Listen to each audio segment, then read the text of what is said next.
Colorado, it's time for a geography lesson, right? With severe weather bearing down today. A lot of you need to know this. This is really important information.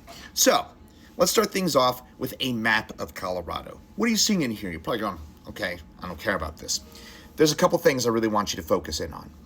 One is if you live in Adams or Arapahoe or Weld counties. That's a lot of you out there. That's Greeley, that's Aurora, that's Centennial. That's a lot of places I haven't even mentioned within there. You don't need to list them.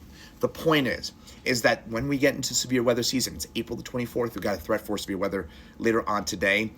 These counties are super long, and the majority of severe weather does not happen in the part of the county where most people live. So, for example, take a look at this at Adams County.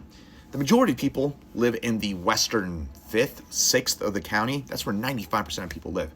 But often when you see a severe thunderstorm warning or a tornado warning issued for Adams County, it's for the eastern fringe of the county where there's only, it's not to mitigate. If you're joining me from that part of the county, I'm not discounting you. I'm just saying for the, nearly 1 million people who live in the western part of the county, when there's only a few hundred people under a certain warning, people often think in the other part of the county it's for them, but it's usually for the eastern part of the county.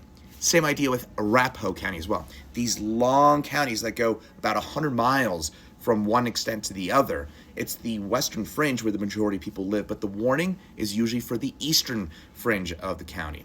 Same idea for Weld County, which is, by the way, the most tornado-prone county in all the United States, but it's not because of the part of the county where most people live in, which is in Greeley, down through Fort Lupton, as well as down into Lockbuoy. That area is where the majority of people live. It's the eastern fringe of the county where the majority of those tornado warnings or severe thunderstorm warnings are issued for. And that's because the further east you go, the more low-level moisture you typically have, the more active weather you tend to have. So just as a reminder, if you get a severe thunderstorm or tornado warning issued in Adams, Arapahoe, or Weld counties in particular, it's often in the part of the county where not a lot of people live in, if that makes sense.